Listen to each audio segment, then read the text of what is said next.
Video में आपको career coach प्रशांत और हम बात करेंगे नवोदय विद्यालय समिति में जो नॉन टीचिंग रिक्रूटमेंट है 2022 के लिए उसके बारे में।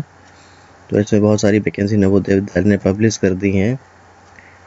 आप इसके लिए अप्लाई कर सकते हैं। जो लोग ऑलरेडी प्रिपरेशन कर सकते हैं वो भी कर सकते हैं, क्योंकि अब जो एग्ज़ाम है वो मार्च में है।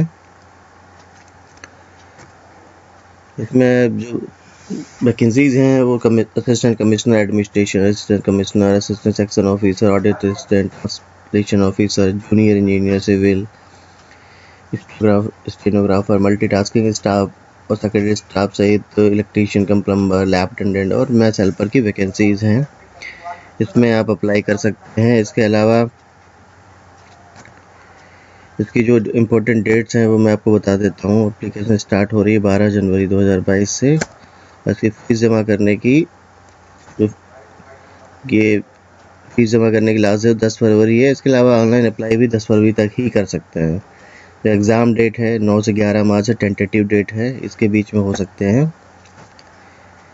अब बात फ़ीस की कि इसमें कौन कौन सी फ़ीस सबमिट करनी हो सकती है आपको। इसमें असिस्टेंट कमिश्नर एडमिनिस्ट्रेशन के लिए 1500 रुपये है। फीमेल स्टाफ नर्स के लिए 1200 रुपये है। Assistant section officer, audit assistant, junior translation officer, junior engineer civil, stenographer, computer operator, catering assistant, junior secretary assistant HQ में जो होंगे और रीजनल ऑफिस में होंगे, जूनियर सेक्रेटरी असिस्टेंट जो JNV कैडर के हैं वो, इलेक्ट्रीशियन कम प्लम्बर उनके लिए 1000 रुपये फ़ीस है। लैब अटेंडेंट, मेस हेल्पर और मल्टीटास्किंग स्टाफ के लिए 750 रुपये ही फ़ीस है। इसके अलावा SC ST और फिजिकल हैंडीकैप कैटेगरी के कैंडिडेट्स के लिए कोई फीस सबमिट नहीं करनी है। अब हम बात करते हैं इसमें कौन कौन से पद हैं। पद की बात कर लेते हैं। तो इसमें असिस्टेंट कमिश्नर ग्रुप A है, 5 पोस्ट हैं। इसमें पोस्ट PG चाहिए, साथ में एक्सपीरियंस चाहिए और 45 साल एज मैक्सिमम होनी चाहिए। असिस्टेंट कमिश्नर एडमिनिस्ट्रेशन है वैकेंसी दूसरा, 2 पोस्ट हैं। बैचलर डिग्री चाहिए और अनुभव चाहिए 8 साल का, 45 साल ही एज है इसमें। फीमेल स्टाफ नर्स के लिए इसमें 10+2 इंटरमीडिएट होना चाहिए। इसके साथ में डिग्री, डिप्लोमा, सर्टिफिकेट नर्सिंग में होना चाहिए। 35 साल का एज होना चाहिए, एज मैक्सिमम एज होना चाहिए। इसमें 82 वैकेंसीज हैं। असिस्टेंट सेक्शन ऑफिसर में 10 वैकेंसी हैं। इसमें ग्रेजुएट होना चाहिए और 18 से 30 साल का होना चाहिए।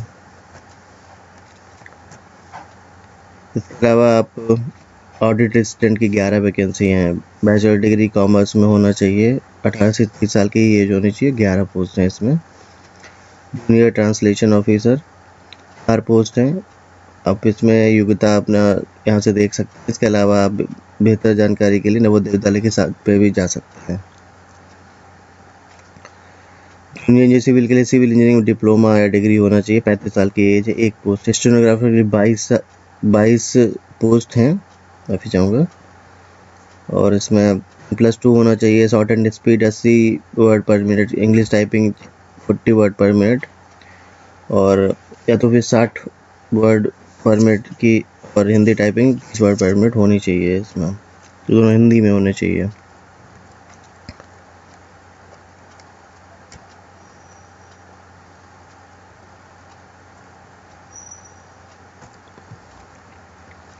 अब बात करते हैं इलेक्ट्रीशियन कम प्लम्बर की। 273 वैकेंसीज हैं। इसमें हाई स्कूल मांगा गया है, साथ में ITI सर्टिफिकेट होना चाहिए। 273 पोस्ट हैं इसमें, 273 पोस्ट। लैब अटेंडेंट इसमें 142 पोस्ट हैं। हाई स्कूल मांगा गया है, साथ में डिप्लोमा इन लेबोरेटरी टेक्नोलॉजी होना चाहिए। मेस हेल्पर 629 और मल्टीटास्किंग स्टाफ 23 है। इसमें हाई स्कूल मांगा गया है। एज जो है 18 से 30 साल की ही है। एग्ज़ाम सेंटर कहाँ कहाँ पे होंगे। एग्ज़ाम सेंटर आप यहाँ से देख सकते हैं कि कहाँ ले सकते हैं। नॉर्थ इंडिया के लिए काफ़ी अच्छे एग्ज़ाम सेंटर है। कानपुर, लखनऊ, मेरठ, बनारस, देहरादून, हल्द्वानी, रुड़की, आसनसोल, गोरखपुर में भी जा सकते हैं, आगरा, बरेली में जा सकते हैं। तो नॉर्थ इंडिया के लिए काफ़ी अच्छे हैं। उत्तर प्रदेश की बात कर रहा हूँ इसमें, नॉर्थ इंडिया में। इसके अलावा दिल्ली NCR में भी जा सकते हैं आप। और आप अगर कश्मीरी की बात करें तो जम्मू और श्रीनगर में सेंटर है, वहाँ पे भी अप्लाई कर सकते हैं। तो इस लिस्ट से आप जो है कंप्लीट अपने एग्ज़ाम सेंटर देख सकते हैं कि कहाँ कहाँ सेंटर पे अप्लाई कर सकते हैं। अप्लाई कैसे करना है? अप्लाई यहाँ पे करना है कि आप www.navodaya.gov.in पे जाएंगे। वहाँ पे सबसे ऊपर जो आ रहा होगा रिक्रूटमेंट टैब आ रहा होगा, वहाँ पे क्लिक करेंगे। वहाँ पे क्लिक करने के बाद में दो चीज़ों के, एक तो विज्ञापन के लिए लिंक आ रहा होगा और दूसरा आ रहा होगा ऑनलाइन अप्लाई के लिए। तो वहाँ पे ऑनलाइन अप्लाई पे क्लिक करके ये लिंक आएगा, तो उस पर आप क्लिक करके डायरेक्ट रिडायरेक्ट हो सकते हैं। तो आपको वहाँ पे एक वैलिड ईमेल आईडी होनी चाहिए आपके पास में, जो रनिंग होनी चाहिए, तो उस पर ये सारे कम्युनिकेशन होते हैं।